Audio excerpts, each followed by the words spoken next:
जय श्री राधे। पूज्य श्री सद्गुरुदेव भगवान के चरणों में प्रणाम। पूज्य श्री भाई जी कहते हैं, जो भगवान से भोग चाहता है वह भोगों का गुलाम है। उसके आराध्य भगवान नहीं, भोग है। भगवान उसके साध्य नहीं होते। भगवान उसके लिए भोग प्राप्ति कराने के साधन मात्र होते हैं।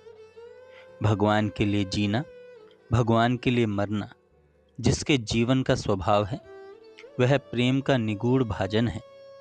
ऐसे जीवन के लिए भगवान से प्रार्थना करनी चाहिए। ऐसे जीवन के लिए भगवान से प्रार्थना करनी चाहिए।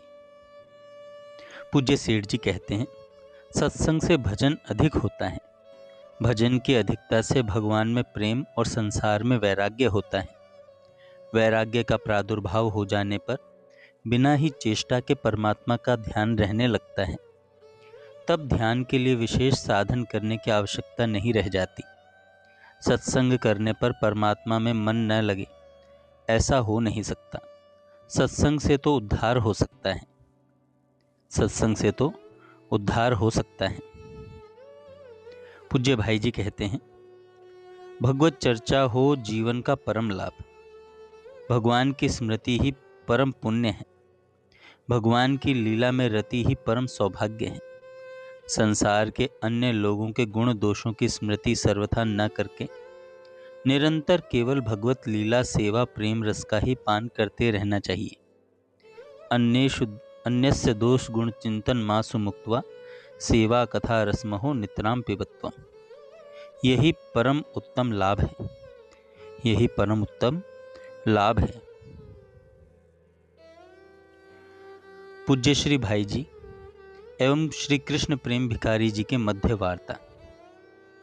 पूज्य भाई जी ने कहा, श्री कृष्ण प्रेम भिखारी जी जो कि रोनाल्ड निक्सन के नाम से जाने जाते थे, भाई जी ने कहा, श्री भगवान के प्रत्यक्ष दर्शन होने में आपका विश्वास कैसा है? कृष्ण प्रेम भिखारी जी कहते हैं, मेरा पूर्ण विश्वास है। भाई जी ने कहा, क्या आपको कभी दर्शन हुए हैं? कृष्ण प्रेम भिखारी जी ने कहा, भोजन करते हुए रुककर थोड़ा स्तब्ध हो गए और कुछ बोले नहीं।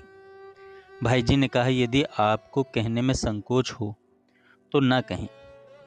कृष्ण प्रेम भिखारी जी कहते हैं, इस विषय में अधिक कुछ न कहकर इतना ही कहता हूँ कि कुछ भगवत प्रेम मुझे मिला है, क्योंकि न तो मैं यह कह सकता हूँ कि मुझे दर्शन नहीं हुए हैं, और स्पष्ट ऐसा कहना नहीं बनता कि दर्शन हुए हैं।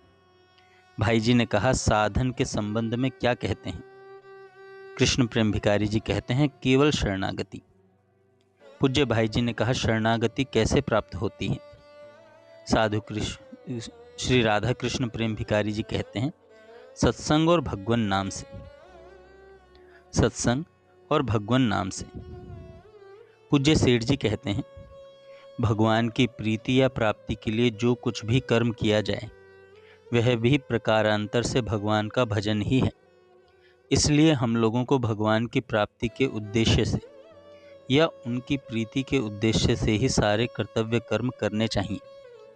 एवं सब पदार्थ भगवान के हैं, भगवान मेरे हैं, मैं भगवान का हूँ। जो कुछ मेरे द्वारा हो रहा है भगवान की प्रेरणा से हो रहा है, भगवान ही मुझसे करवा रहे हैं। ऐसा समझकर अपने आप को और अपने द्वारा होने वाली सारी क्रियाओं को भगवान के समर्पण कर देना चाहिए।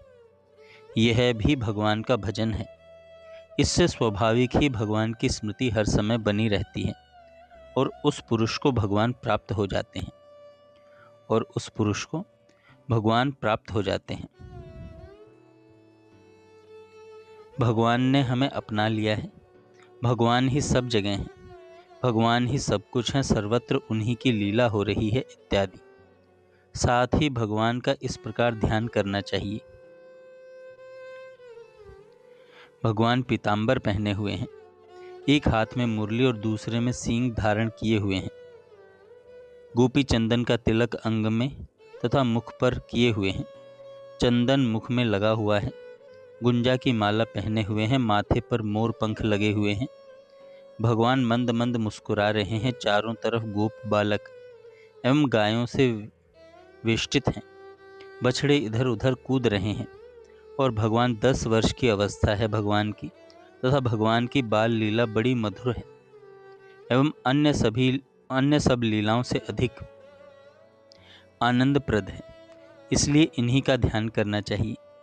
भगवान की लीला के संबंध में किसी प्रकार की शंका और अविश्वास नहीं करना चाहिए। भगवान का गोपियों के साथ अंग संग हुआ या नहीं, इसकी मीमांसा करने की आवश्यकता नहीं है। यदि हुआ हो तो भी कोई हर्ज नहीं, क्योंकि वे सबके पति हैं। भगवान के अंदर उपपत्ति की संभावना नहीं हो सकती, क्योंकि वे ही सबके पति और सबकी आत्मा हैं। इन लीलाओं का नंददास जी ने, कुछ सूरदास जी ने, कुछ नरसिंह जी ने तथा अन्य कई भक्तों ने रसास्वादन किया है। अर्जुन को भगवान की शरण हो जाने के बाद जब उसे प्रभास क्षेत्र ले गए तो वहां उसको गोपिकाओं से दीक्षा दिलाई। उसके बाद उसे दिव्य प्रेम की प्राप्ति हुई। तभी से वह भगवान की गुह्य लीलाओं में सम्मिलित होने लगा। इससे पहले अर्जुन ने भगवान के जिस विश्व रूप का दर्शन आदि किया था, वे सब बाह्य लीलाएं थीं।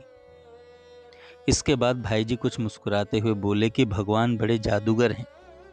उनका जादू ब्रह्मा, शंकर, नारद, व्यास, शुकदेव, भीष्म आदि पर हुआ। उनके मुखारविंद में, बालों में, वंशी में, नुपुर में, प्रकाश में, प्रत्येक में ऐसा जादू भरा है कि इनको देखते ही लोग बेसुध हो जाते हैं। जय श्री राधे।